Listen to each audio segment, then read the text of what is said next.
ಶಿವಮೊಗ್ಗ ನಗರದಲ್ಲಿ ಇಂದು RSSನ ನಿಷ್ಠಾವಂತ ಹುರಿಯಾಳು BJPನ ಮಾಜಿ ರಾಜ್ಯಾಧ್ಯಕ್ಷರು ಕಟ್ಟ ಹಿಂದುತ್ವವಾದಿಯಾಗಿರ್ತಕ್ಕಂಥ ಮಾಜಿ ಉಪಮುಖ್ಯಮಂತ್ರಿಗಳು ಆದಂತಹ BJPಯಿಂದ ಬಂಡಾಯ ಎದ್ದು ಸ್ವತಂತ್ರವಾಗಿ ನಾಮಿನೇಷನ್ ಮಾಡಲು ಸಾವಿರಾರು ಮಹಿಳೆಯರು, ಯುವಕರು, ಪುರುಷರು, ಎಷ್ಟೋ ಜನ BJP ನಿಷ್ಠಾವಂತ ಕಾರ್ಯಕರ್ತರು, ಮುಖಂಡರೆಲ್ಲ ಇವತ್ತಿನ ದಿವಸ ಅಭಿಮಾನಿಗೂ ಸಹ ಭಾಗವಹಿಸಿದ್ದಾರೆ. ನೋಡಿ ಎಂಥ ಒಂದು ಪರಿಸ್ಥಿತಿ.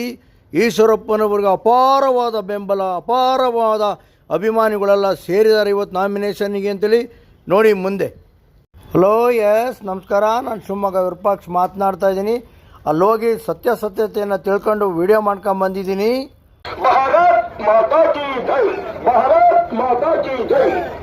ರಾಷ್ಟ್ರಭಕ್ತ ಬಂಧುಗಳು ಕೆ. ಈಶ್ವರಪ್ಪನವರು, KS ಈಶ್ವರಪ್ಪನವರು ನಾಮಪತ್ರವನ್ನ